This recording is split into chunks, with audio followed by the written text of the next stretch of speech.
Good morning, everyone, and welcome to our Michigan Home Energy Rebate listening session. This is the last and final listening session in a series we've been doing over the past month or so, both in person and online around the state. Glad to have you with us. We've got about 42 people logged in now, and it looks like several more are starting to come in, so that's good to see. My name is Jim Ostrowski, and I work in EGLE's Environmental Support Division. I'll be helping moderate today's session and kind of hanging out in the background, helping out. Just a couple housekeeping guidelines before I turn it over to Julie. First of all, lines are going to be muted for now. When it gets to the point where we're going to take comments, I'll explain how we'll do that at that point after Julie's presentation. If you have a question, you can type it in the question box.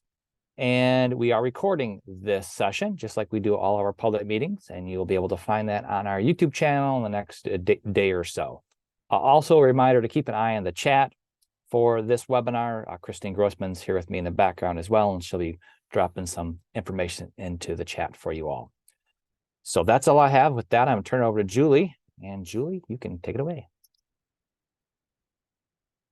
Awesome. Thanks, Jim. Morning, everyone. Happy Wednesday. As Jim said, my name is Julie Staveland. I am the Assistant Division Director of the Materials Management Division at EGLE. And I appreciate you joining us today in this last listening session for the Home Energy Rebate Program. So before we dive into comments, I wanted to do a quick recap of the Home Energy Rebate Program. The U.S. Department of Energy's Home Energy Rebate Programs are broken out into two programs, Section 50121, Home Efficiency Rebates, and Section 50122, Home Electrification and Appliance Rebates. Each program will require separate applications to DOE. For Section 50121, Home Efficiency Rebates, Michigan is eligible for just over $105.9 million, and this program is targeting whole house energy savings using a modeled or measured savings pathway. For Section 50122, the Home Electrification and Appliance Rebates, Michigan is eligible for just over $105.2 million, and this program is targeting specific electrification and appliance upgrades. Both programs target single and multifamily buildings and have specific program requirements, but also allow states flexibility in program design and implementation rollout. So in total for Michigan, we have over $211 million collectively for home energy rebates. Here's where we're at currently for our timeline in the rollout of the home energy rebate programs in Michigan. So just to recap, the Inflation Reduction Act, the IRA legislation passed in August of 2022. The Department of Energy released their application instructions and access to early planning admin funds in March of 23, with the full program application instructions available in August of 23. Michigan submitted our early planning applications, two of them, in July of 23 and received our awards in November of 23. We issued two RFPs or requests for proposals for planning consultants. Those RFPs opened in December of 23 and closed in February of 24, and we signed those contracts with the planning consultants in March of 24. We're currently in the stakeholder engagement phase, which we are wrapping up virtual and in-person engagement sessions, which are scheduled through the end of this month, which crazy to believe that May is next week. After that, we're going to be finalizing and submitting both of our applications in May of 24. And these applications do require additional items in addition to the application and budget, such as a community benefits plan, an outreach and education plan, a consumer protection plan, and a data access plan. And again, each of these programs require separate applications and additional items, and we're estimating about a 60-day turnaround time for DOE to review and approve our awards for these programs. So ideally, we should hear back from DOE in July of 24 with our awards. Next is the implementation phase, where we will be working on our draft RFPs while we're waiting for this DOE approval, so that once we have our awards, we can go ahead and post our request for proposals in August of 24 for implementers. Once we have the regional implementers on board, we're estimating that the home energy rebate program will roll out in October of 2024. And then, of course, data reporting and analysis will be ongoing throughout the life of the program. You'll notice that for some of these timeline items, I have them marked with an asterisk. If we can shave off any time without compromising program integrity, we will. So while right now our tentative timeline to roll out these programs for residents is starting in October of 24, we are going to do everything that we can to open it up sooner. Things that we're factoring into our program design, not only how do the home energy rebates work with existing programs such as utility rebates, weatherization, community programs, etc., but also how to avoid deferrals due to health and safety issues, how to deal with the increased demand for workers in the energy sector, the ripple effect preparation as well. If an upgrade is going to trigger a permit or an inspection, are those communities and industries prepared for that influx of new requests? And if we're looking at the overall big picture for material and equipment being removed from home, where is that material going? Are we prepared to recycle that material? And then our number one priority is to ensure that we develop a robust program for our residents. If we're replacing thousands of pieces of equipment across homes in the state, in some of our most vulnerable populations' homes, what happens when that equipment starts to break at the same time or is at the end of its life cycle? So making sure that we are using warranties, training up the repair services, maintenance, as well as installation, and then ensuring long-term program success.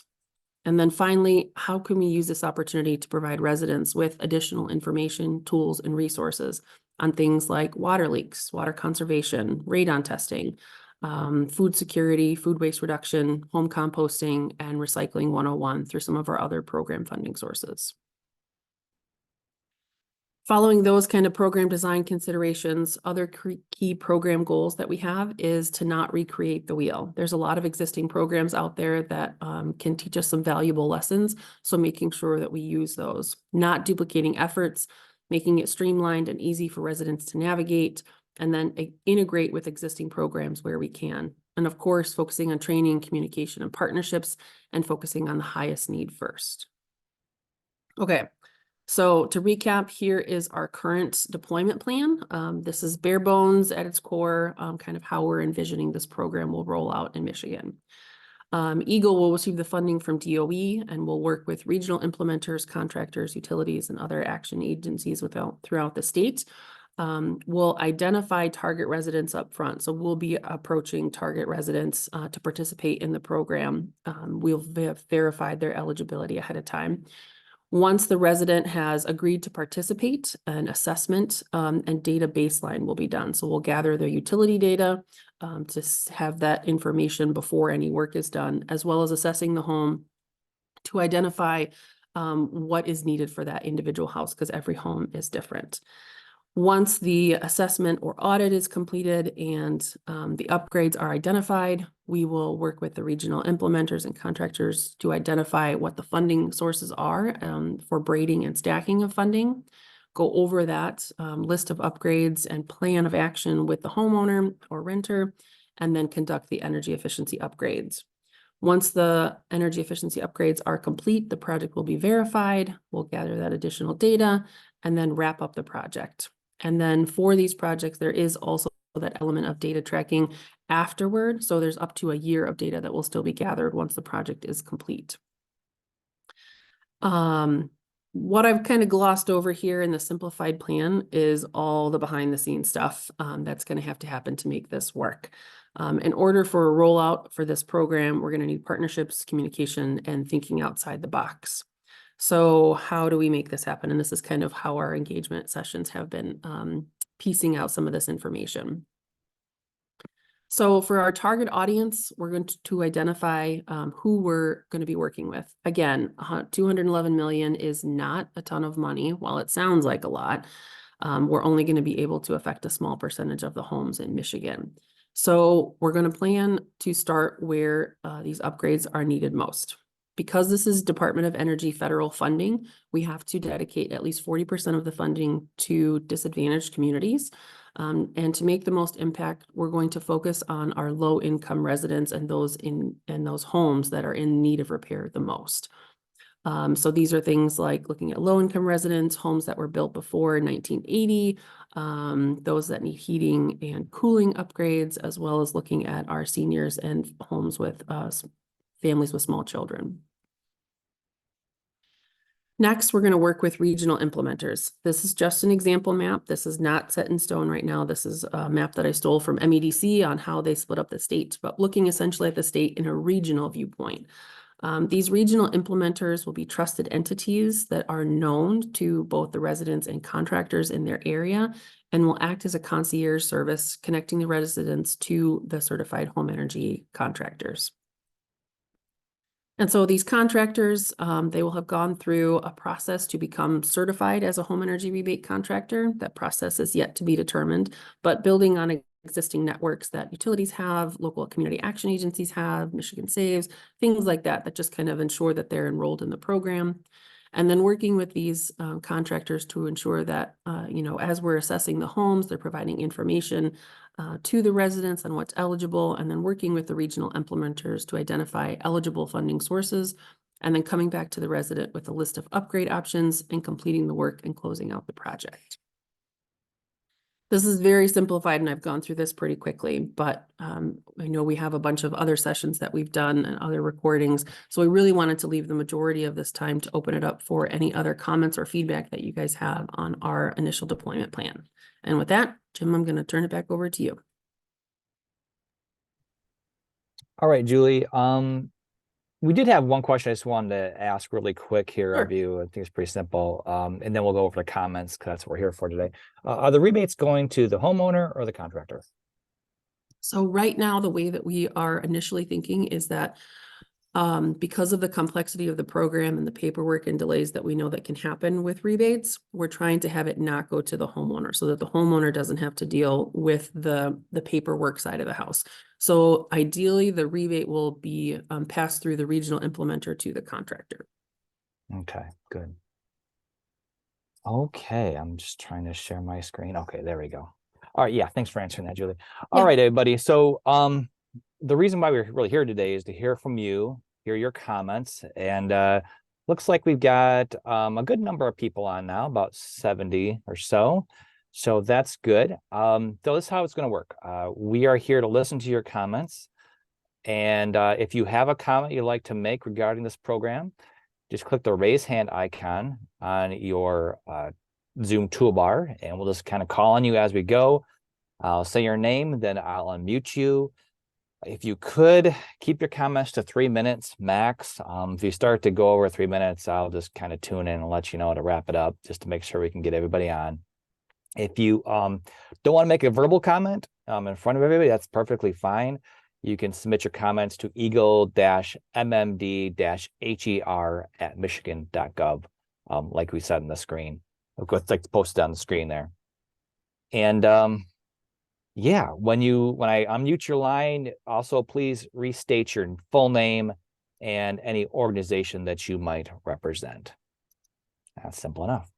So we got a couple of people with a hand raised already, which is good. So first one up is Ryan.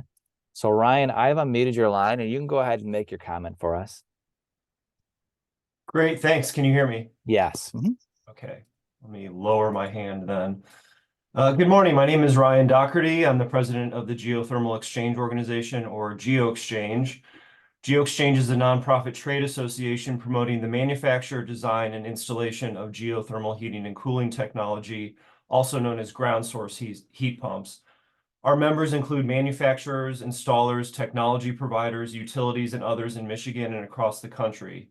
I'd like to highlight for you today some of the different benefits of geothermal heat pumps and why it is important that EGLE include them as eligible technologies in the home energy rebate programs. As background, geothermal heat pumps are the most efficient heating and cooling system available and can significantly reduce greenhouse gas emissions and energy bills for businesses, nonprofits, and residents across the state. An analysis by the nonprofit RMI found that in the Midwest, geothermal heat pumps produce 85% fewer emissions than a gas furnace, use 1/4 of the energy of an air source heat pump on the coldest days, and can save families hundreds of dollars per year in operating costs. Geothermal heat pumps represent a key opportunity for the home energy rebates to simultaneously support cost savings for households, grid benefits for utilities and ratepayers, and emissions reductions for Michigan and for the planet. Because of their low operating costs, geothermal heat pumps represent a particularly impactful measure to decarbonize affordable housing. In addition to a HER rebate of $8,000 per unit, affordable housing developers and building owners can also receive a federal tax credit of 30% or more to install a geothermal system. By combining the IRA rebates with the federal tax credits, EGLE can reduce the upfront cost barriers to help buildings achieve the long-term operational cost savings of geothermal heat pumps. Affordable housing developments completed or underway in Ann Arbor, New York, Massachusetts, and elsewhere demonstrate the growing interest and potential of geothermal systems to support affordable multifamily building decarbonization. The city of Ann Arbor was recently awarded funding from the U.S. Department of Energy to develop a network geothermal system supporting more than 250 low-income households, further demonstrating the impact that geothermal systems can have for income-constrained families. Lastly, geothermal heat pumps are an important technology option because they last longer than traditional heating and cooling systems with lower maintenance. The DOE estimates that the interior heat pump equipment will last 25 years or more, and the ground loop is expected to last more than 50 years. Given these benefits, EGLE should ensure that geothermal heat pumps are included as eligible equipment in the IRA rebate programs for all project types. We are excited about the increased deployment of geothermal heating and cooling in Michigan, and we look forward to working with EGLE and other partners to improve the efficiency of home.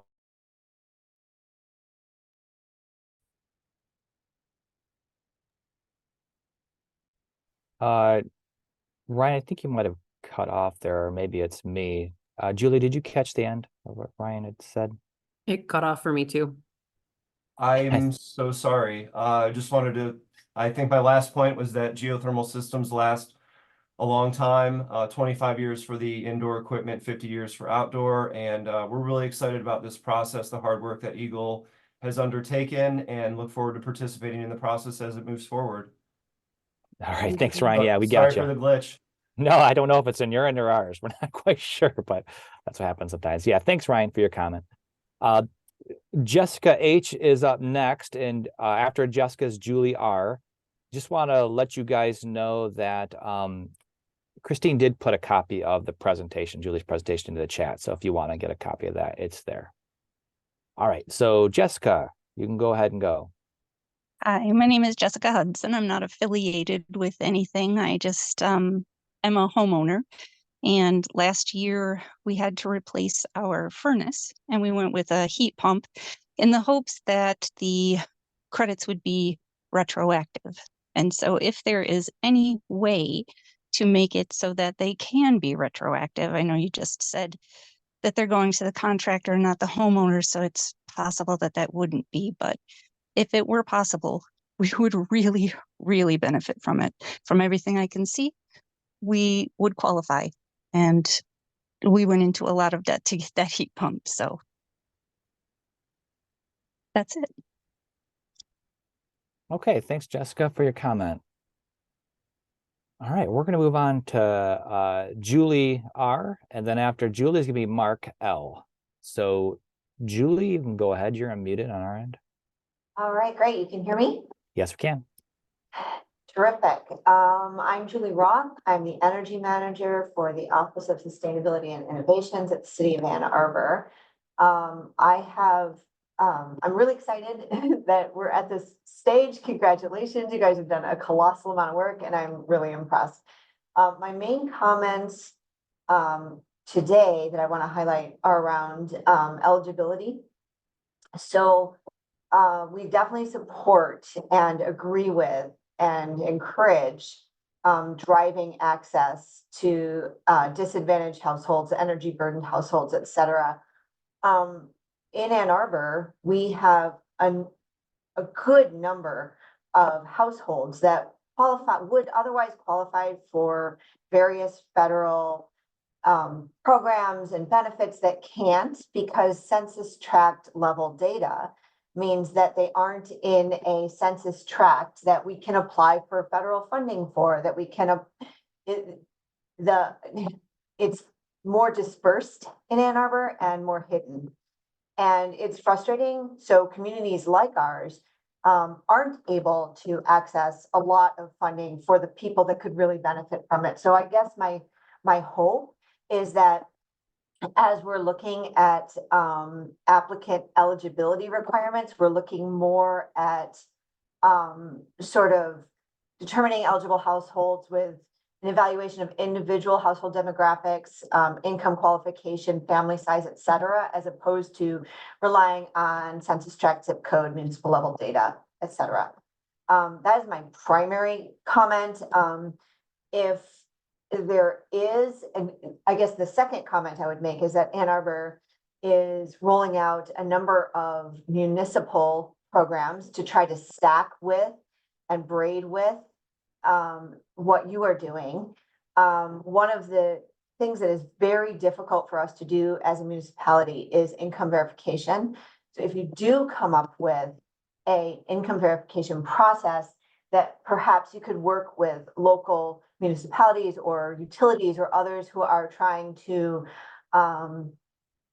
do similar work that we can kind of stack to be able to access that verification process. So those are my two main questions. And again, thank you so much. Okay, thanks, Julie, for your comment today. All right.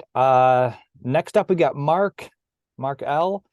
And then he's the last one with his hand up. So if anybody else wants to make comment, please raise your hand so we can take it. So Mark, you are unmuted. Go ahead. Great. Hello, my name's Mark Lee from Better World Builders. We are a home performance and weatherization contractor based in Kalamazoo, Michigan. I do want to applaud EGLE for all the effort that they've been putting forth in this. I think this program will roll out very well. Appreciate the listening sessions, appreciate the over communication that you guys have been putting forth on this one. So very nice job on that. As a little bit about Better World Builders, we've been doing weatherization work for over a decade and a half. We consider ourselves a home performance contractor as well as a weatherization contractor. Weatherization referring more to the low income work that we do for community action agencies and other groups around that area. Home performance relating more towards private sector housing, but I'd like to encourage this opportunity for these grant funds to recognize home performance and differentiate between the two of how home performance can actually deliver more long-term results in housing. Weatherization has a lot of emphasis has always been around just energy savings, whereas home performance is a little bit more all-encompassing that focuses on health and safety, comfort, durability of the house, as well as energy efficiency. So when you factor in these things, I think it can really help uplift the community on that sense. I've had this saying for a long time that healthy homes can make for healthy people, and healthy people will make for healthy communities. And I think this is a great opportunity for us to consider that as as these programs are being put in place. I have a few comments that I would like to share in this listening session, and as far as just applying some of our experience and trying to help make this a really valuable program for our communities. One, Better World Builders, we have successfully found ways to help braid funds for Inflation Reduction Act coming into play, as well as we'd like to work with you guys further on anything that helps us recognize how we can help braid funds and stack funds for housing. When it comes to training, I'd like to encourage to have both English and Spanish. Our Spanish-speaking population is an area of workforce development. Better World Builders happens to be based in one of our underrepresented neighborhoods, and we have Spanish-speaking people who are looking for work, and they could walk to our business, and we could use them. But having an opportunity to incorporate some training for English and Spanish. When it comes to houses, it should be mandatory for weatherization and air sealing with a blower door testing to occur in a home prior to installation of a heat pump to confirm measured improvements. At a minimum, a homeowner should know if their home is at 4 air changes per hour, ACH 50 or less, kind of like the current building code. What we have found that when houses that have a looser blower door number greater than 4 air changes per hour, it can experience more heat and energy loss. And during the cold heat pump season, that house will experience a significant higher cost if they just go from, if the house has not been weatherized and they just get a new piece of equipment. Health and safety issues should have an emphasis in this program. They should be resolved prior to installation of a heat pump or any energy efficiency installations occurring in the house. Health and safety issues are significant barriers to implementation during an energy retrofit and are related to environmental justice. Some examples of that can be related to damaged and dirty insulation. Usually a lot of insulation has been covered in urine and feces from mice and other rodents. Sometimes it is old fiberglass insulation that is breaking down, and that can come into affect indoor air quality. It can be asbestos-based insulation as well. But we often find dirt, guano, urine covered insulation. That impacts indoor air quality. Also, mold we find a lot of mold issues in houses, lead, asbestos, and old knob and tube wiring. Hey, Mark, I'm just breaking in quite a bit over 3 minutes. So you maybe want to wrap up, and we can come back to you again. We just got some people online to make comments. So if you want to just start wrapping up, thanks. Thanks. Well, I guess a main point I'd like to bring up is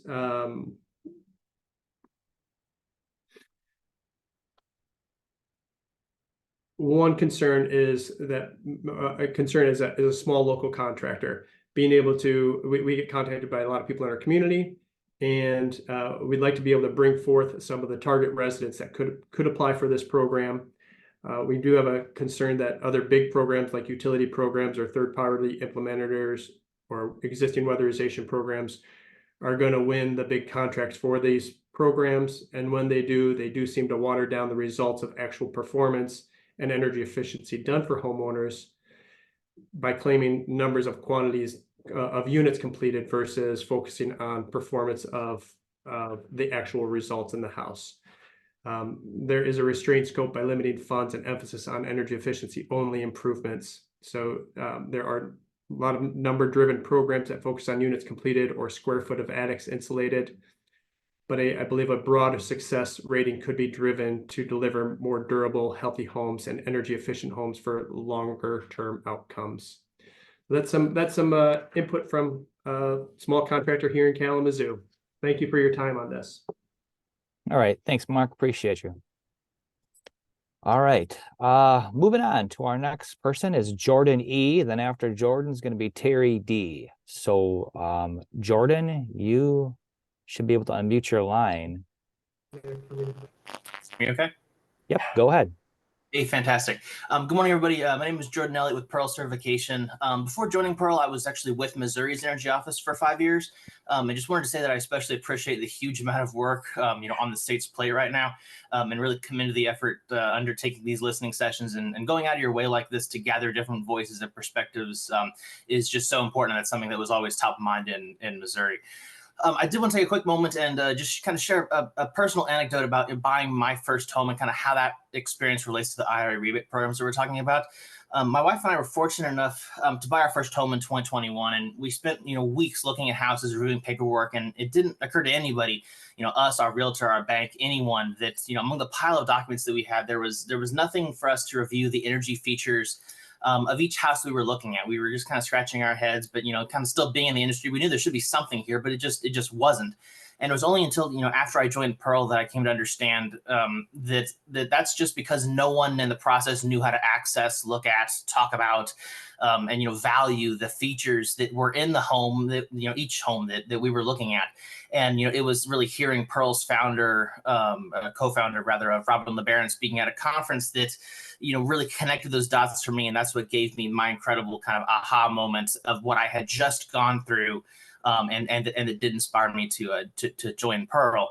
So Pearl's mission is really to transform the market for high-performing homes. In short, we're a third-party certification services provider that does meet the statutory requirement of homes for a post-install certificate. We contribute to ultimately creating better communities and addressing the climate crisis by providing homeowners with those exact tools that I was missing in my own home buying experience. And those are tools that enhance a home's health, comfort, efficiency, and resilience, all while increasing the home's value as well. And Pearl also worked closely with DOE's Home Energy Score and Home Performance with Energy Star programs. We actually just crossed over 205,000 certified homes nationwide, and we have over 9,000 in Michigan. During my time at Pearl, I've come across two key considerations that I think are worth sharing as you think about your IRA program. The first is to focus on the long-term impacts beyond the initial rebates. And, just like you were saying earlier, Julie, these rebates are really exciting, but, we hear from SEOs across the country that they're going to touch maybe 1% of residents at best. And so DOE wants us to be thinking of that, long-term market transformation, framework. And without an actual approved plan, you can only access a little bit more than half of your funds without a market transformation plan. So that should be one of our big questions of the day, is how will we ensure that these improvements that are made will be a catalyst for future demand. And so my recommendation is to make sure the improvements made are communicated in a way that homeowners will care about and made visible when it matters, and then ultimately value that's put back in the pockets for those that need it most. And the second consideration here, and I'm towards the end, is to focus on building equity in communities that need it by tying improvements that you're making to home value. And, for example, we regularly point to a 2008 Brookings Institute study that tells us that Black neighborhoods are undervalued by an average of $48,000. That's just one example of communities that need substantial investment but are unlikely to actually, get the full benefits of these rebates. And it's crucial not to overlook that. Along with the, daily energy efficiency benefits these rebates are bringing, like reducing energy burden, you're also really injecting thousands of dollars into the equity value of every single resident that's getting a home energy rebate, and that's if it can be captured.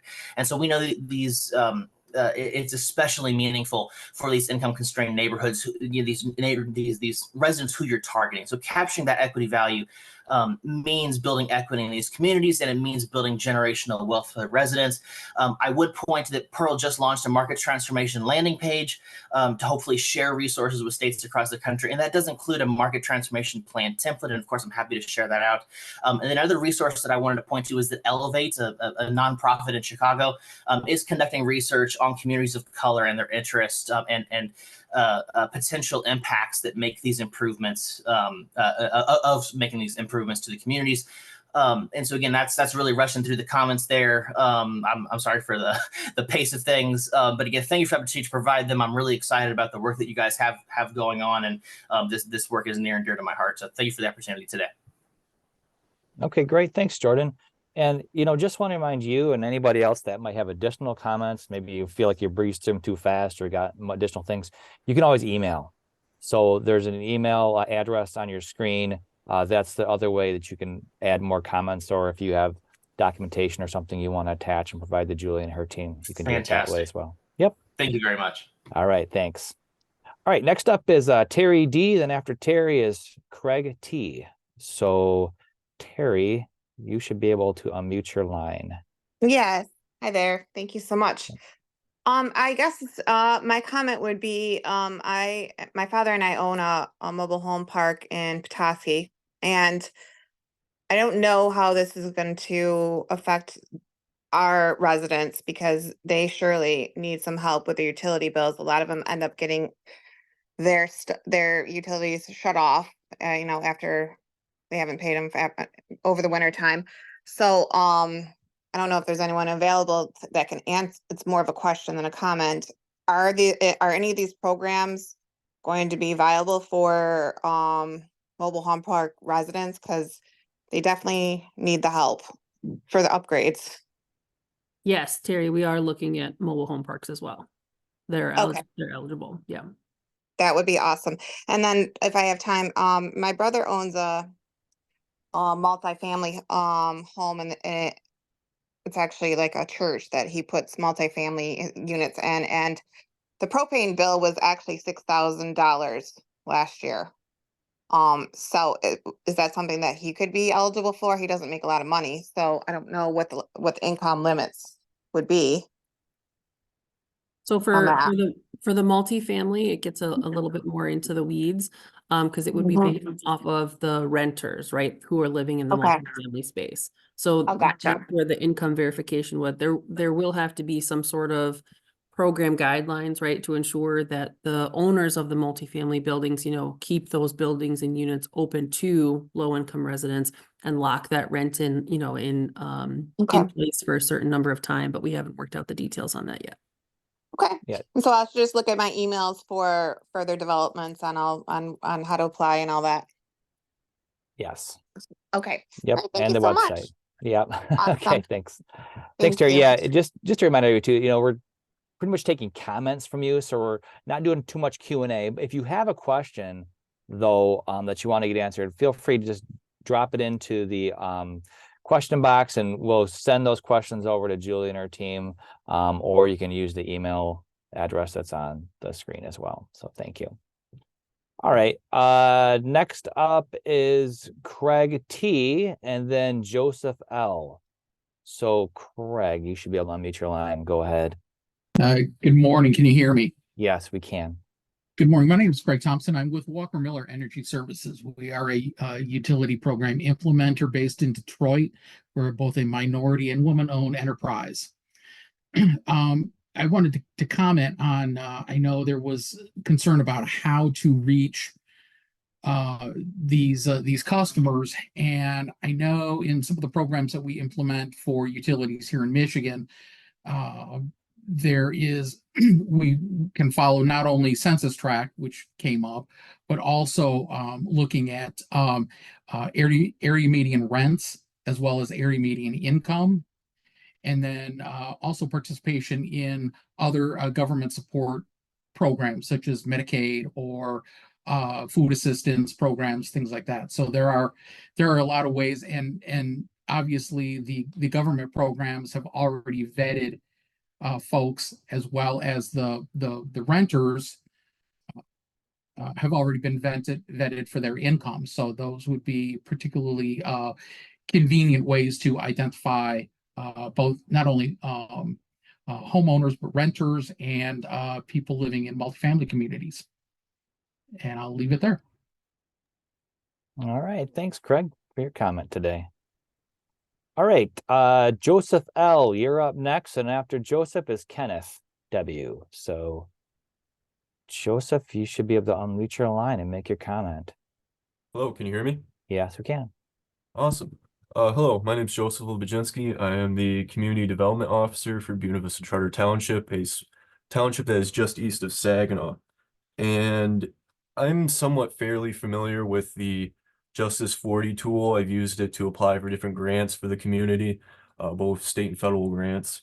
And one thing I noticed is that within the housing subsection, when you click on different census tracts within the state of Michigan, and it'll show you things related to energy, income, and housing, it doesn't necessarily show you any indication related to housing stock. Much of the housing stock here in Buena Vista Charter Township is kind of like your typical, well, even before, it was made even before World War II. Lots of the houses were made in 1930, 1940s, 1950s. You kind of like your, World War II, like manufacturing stock houses. And it goes without saying, those are pretty old. They need significant amounts of like weatherization money that would be available through the HER program. And I'm just hoping that housing stock age is something that you would take in consideration when you are looking into different areas and different applicants within these areas beyond what is within the Justice40 tool. Usually, in my experience, like different communities will include like the ages of their housing stocks, either within a housing plan that they have done themselves, or as what we have done, we've included within our economic master plan. So that's all. Thank you for having me today. All right. Thanks, Joseph, for your comment. All right. Up next, Kenneth Winter. Kenneth W., you are up. You should be able to unmute your line and make your comment. Then after that, it's going to be Thomas C. Okay, thanks. Yeah, I'm Ken Winter. I'm another end customer here as opposed to a contractor or whatever else. I'm actually one of a group of homeowners in my neighborhood who are eager to replace our old aging gas furnaces with heat pumps, and who will need to have the Section 50122 rebates to help finance these improvements.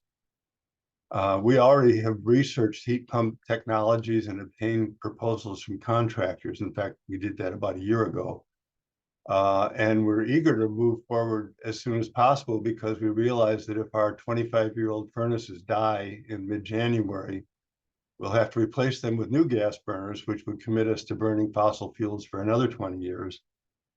So, and, you know, we made it through the winter just passed. We are concerned that a lot of our furnaces are not going to survive another winter. So we're very eager to get started with this.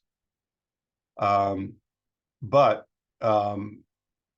what I read from DOE program requirements and other sources is that the HEAR rebates will not be retroactive. An earlier speaker spoke to the same question.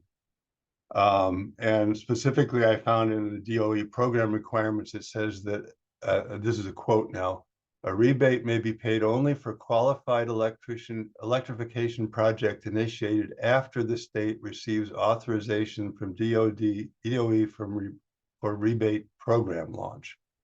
That's the quote. And the question that's left for us here is, what does initiated mean? So again, we have to have our project initiated after the state receives the authorization. Now, there's, you know, several steps in our project or anybody's project who's looking at installing heat pumps. You know, you solicit contractor proposals, you sign a contract with the contractor, you provide them a first payment, you start the physical installation, and then you complete the physical installation. And our question in terms of the timing of our efforts here, our project, is which of those is defined as our project has been initiated, because that's the step that we don't want to do too early. I hope this is making sense. I have submitted this question to EGLE and to DOE, and the only substantive thing I got back was from Abdul Hasim Dawkins from the DOE, who said initiate means a rebate request has been initiated by the installer/contractor. So I guess my question, and I understand this is not a question session really, but maybe the comment is a bunch of us out here need an answer to this question and haven't been able to find it, which is, again, this question of how far can we move in our process without initiating it too early so that we don't qualify for the rebates of Section 50122. So that's my comment/question. All right. I guess my comment is I hope I found that, like, the email list that I signed up for from EGLE for updates on this whole IRA process has been disappointing. I don't think I received anything. So I don't know if you have an answer to this question yet, but I hope you will work on getting it and publicizing it. All right, Kenneth. Yeah, thanks for your comment. And that's something that is definitely noted. And Julie and her team will look into it. And Julie, if after we're done taking comments, if there's anything you want to address that you've heard, we'll just kind of leave it up to that at that point. So thanks, Kenneth. Appreciate your comment today. All right, Thomas C. is up next. So Thomas, you can go ahead and unmute yourself. All right, great. Thank you. Can you guys hear me? Yes, we can. All right, great. I appreciate the time. So my name is Thomas Chick. I am the CFO for a company called Thermolift. We're an early stage company that is headquartered here in Novi, Michigan. We're developing a innovative, first of its kind, thermally driven heat pump, or more commonly known as a natural gas heat pump. We have the support of some of the nation's largest utilities, including here in the state of Michigan, DTE and Consumers Energy. So my comment is, I'd just like to emphasize the importance of crafting the the homes rebate, 50121, in a way that allows for the implementation of efficient natural gas solutions, especially new categories such as natural gas heat pumps. And it's a particularly important in a state like Michigan, where the fuel price ratio between gas and electricity is among the nation's highest. And also we have an electric grid that is among the most carbon intensive. I'm sure you guys know that. So I just want to emphasize that the method in which the savings are calculated, which I know is a modeled approach and it's based on some of the DOE modeling.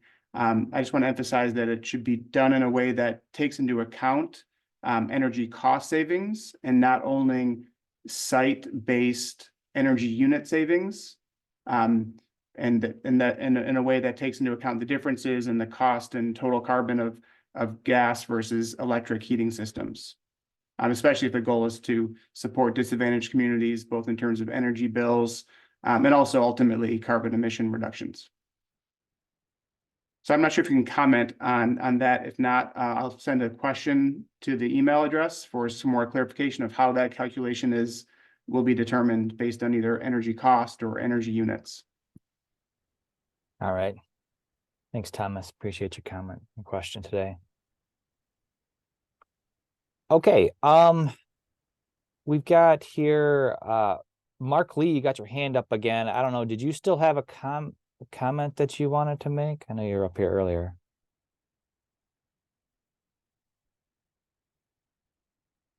Okay. All Yes, right. Can you hear me? Yeah. Did you still Okay. have another comment you wanted to make?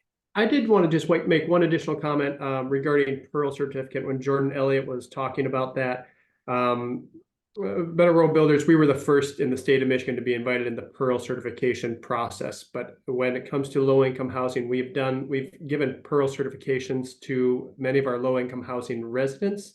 And what we have found is that it is a great way to help elevate the resale value of a house. This is in contrast to weatherization work. Weatherization work in general doesn't necessarily add to the resale value of a house.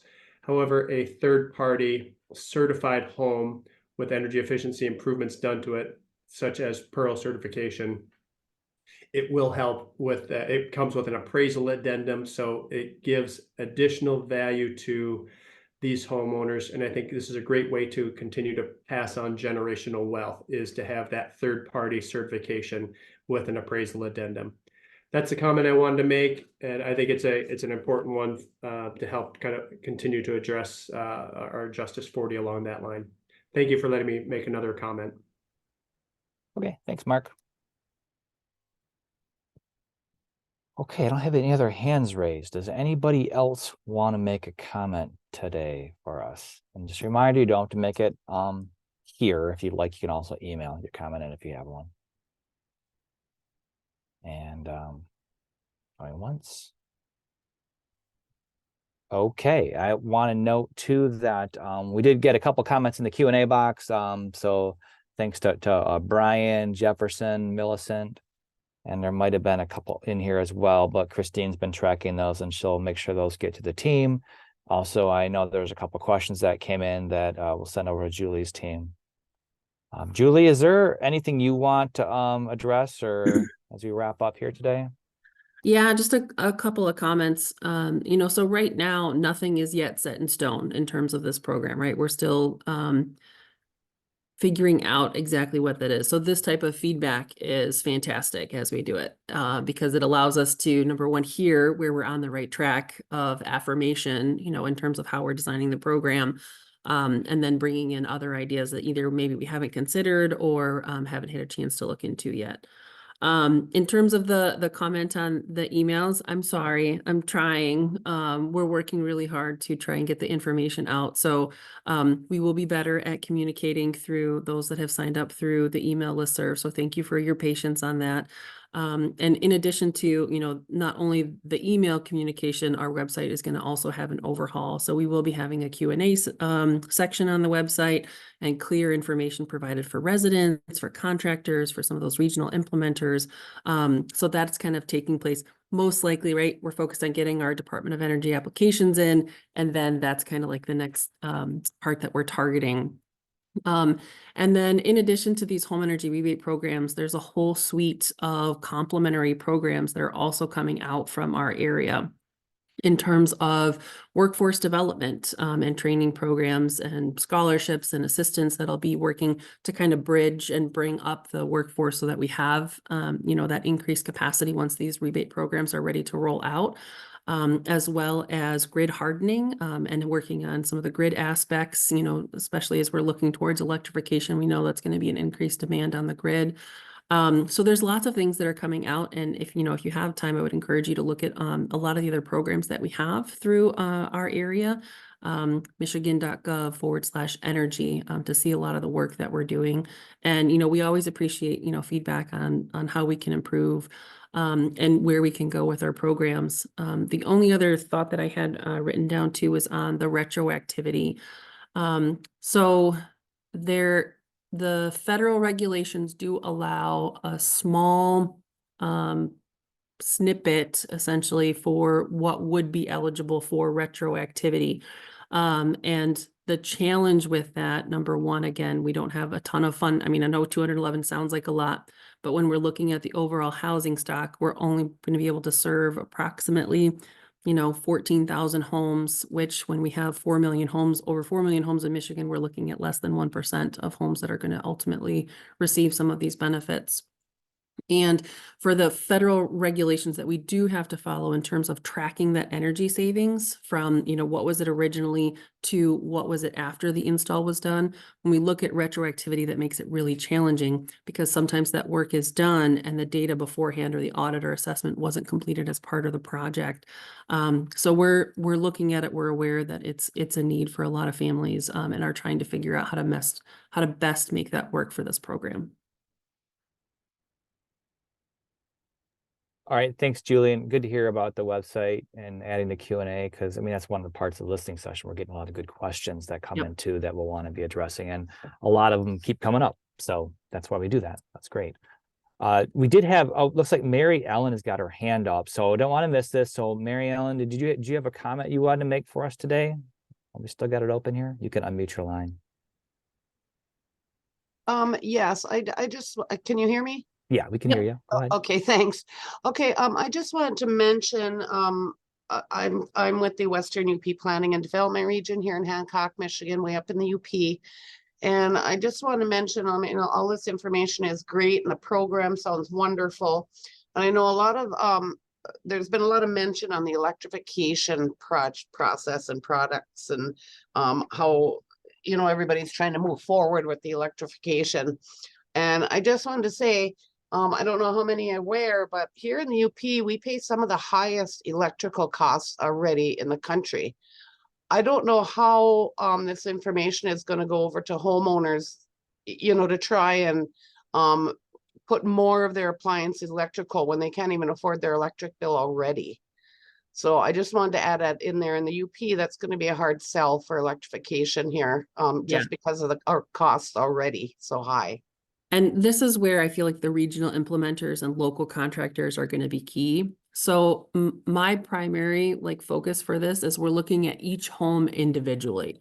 So not doing a blanket, one size fits all. So looking at the individual home and residence and what makes the most sense.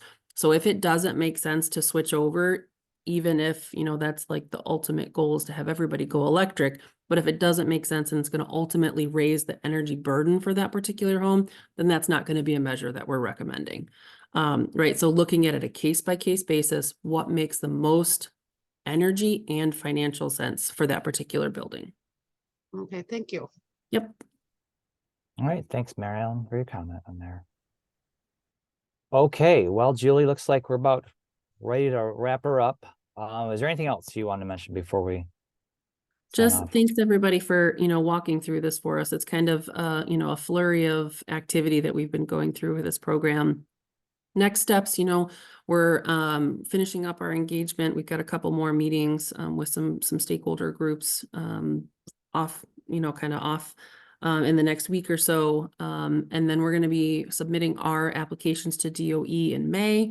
Once we get our application submitted, we kind of go into the next phase of program design, where we will be doing some additional outreach later this summer, probably end of June, early July, where we have more of these questions answered and have a clearer picture of how this is going to actually roll out in your community. So stay tuned.